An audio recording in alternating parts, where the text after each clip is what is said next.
Anyone who's ever been in the hospital for a surgery, or if they've been in there long term, depending on what you're admitted for, different groups with different specialties are going to come and visit you for their morning meeting.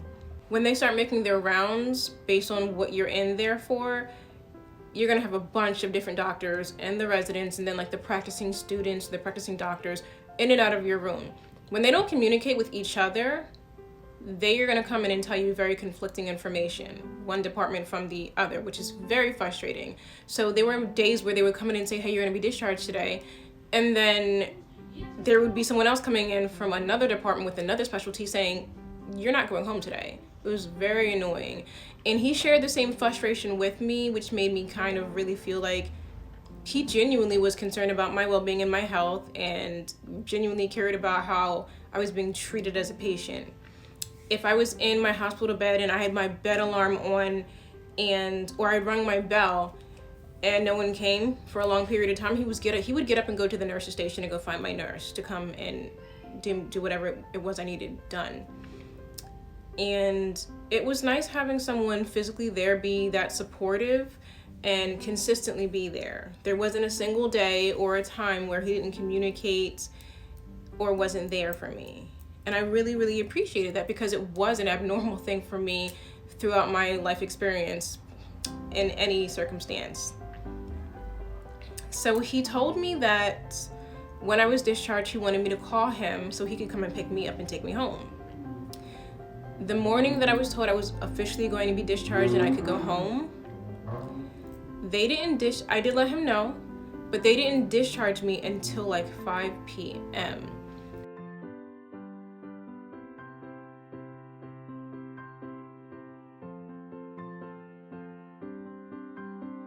And I knew he was scheduled to go into work at 6 p.m. because he worked overnight. And I didn't want to inconvenience him, so I did let him know that I was going home that day, and I kept in contact throughout the day with text messages and phone calls. And finally, when I was discharged, I just took a lift. The hospital got me a lift to my car so I could pick up my car and then go home. And when I finally got my car, once I got to my car, he was a little disappointed because he was like, I wanted you to call me and ask me to come and get you.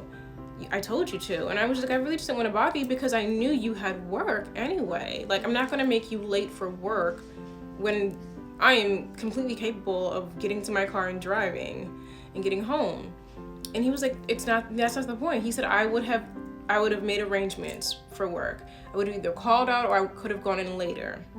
So when he did that, it just made me feel like this man really actually does give like half a shit about me. He does actually care. He does actually care about my well-being. He does care that I get home safely. He is considerate. He does actually care about me. He likes me enough to consider these things. And I really like that about him, because I feel like he was actually really being a man. Like, he was doing and saying the things that men are supposed to do and say.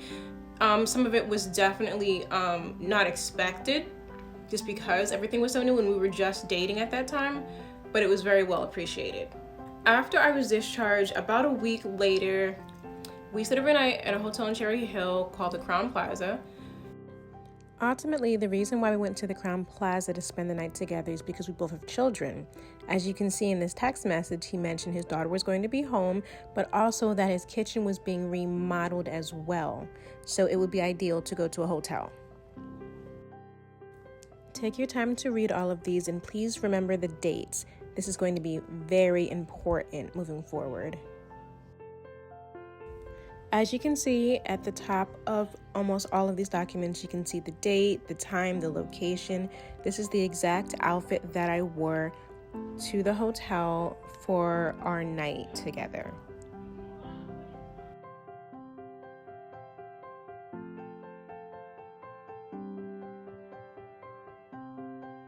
It's for 2 adults. And when I got there before he got there. So I went up to the room and I gave his name to the front desk so they would know when he came to give him a key so he could get into the room. So I went upstairs, got to the room, showered really quickly, changed, got into a nice dress, and I got my hair and my makeup ready because we were gonna go out. So he got there and he brought a bottle of red wine, and he was dressed really nicely. He looked very, very handsome, and we laughed and we joked and we played Uno and we watched some movies together, and then we went out to find food. And let's just say that night we consummated our relationship. Please take notice of the text message from me to Asmodeus that says, "Okay, love, I'm gonna take this pill as soon as I eat something." Asmodeus requested that the first time we were intimate that we don't use any protection. I did inform him that I'm not on any birth control, and I did just have my annual with my GYN, and I had all of my records, so I was clean, and just requested that he provide me with the same information. So when you see me talk about the pill in this text message, I purchased a Plan B and I took it the very next day. This was Asmodeus's request because he wanted to just be free, I guess. And this was October 31st, the night prior.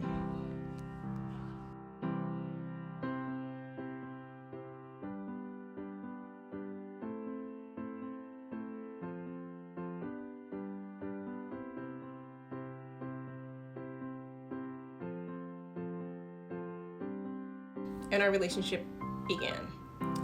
So then we were official, and that was the end of October.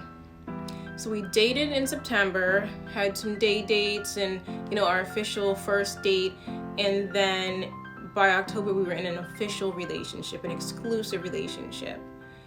And everything was going really well. He would sometimes get upset with me if I had to cancel any day dates. With me being a single mom and working full-time as a nurse and just being an adult, sometimes things come up. And when you work agency as a nurse, sometimes things really do get twisted and they fluctuate unexpectedly. So I made sure to rectify the situation when he was upset, where I would either be always late, which I'm chronically late, so that wasn't his fault, that was definitely me, or if I had to cancel altogether. I wanted to let him know that I do want to see you, I do want to spend time with you, I do care about you. And for the most part, everything was fine. We hadn't had an argument or a major disagreement up at that point at all.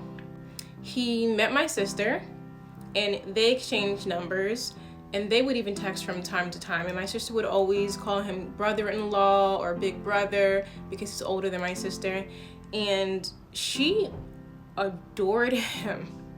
She adored him. My sister is not easily swayed. She's not easily convinced that some people are the way that they are and who they say that they are.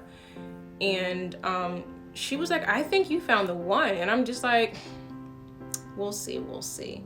But she really, really liked him. She really liked him. If she wanted to get a hold of me and couldn't reach me, she would text him and say, "Hey, are you with my sister?" or have my sister call me, or whatever the case may be.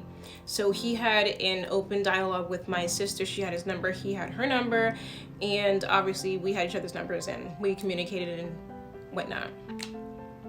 He hadn't yet met my children.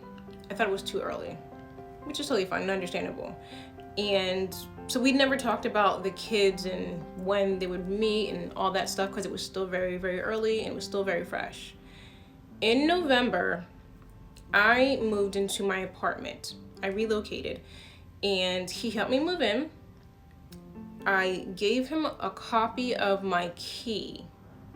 And I gave him a copy of my key for emergency purposes, and I trusted him. I didn't have any reason to feel like I couldn't trust him. We would spend long hours on the phone together. We would text all day long. We would see each other often. So I wanted to make sure that somebody that knows me has a backup key that's in close proximity to me in case anything happens.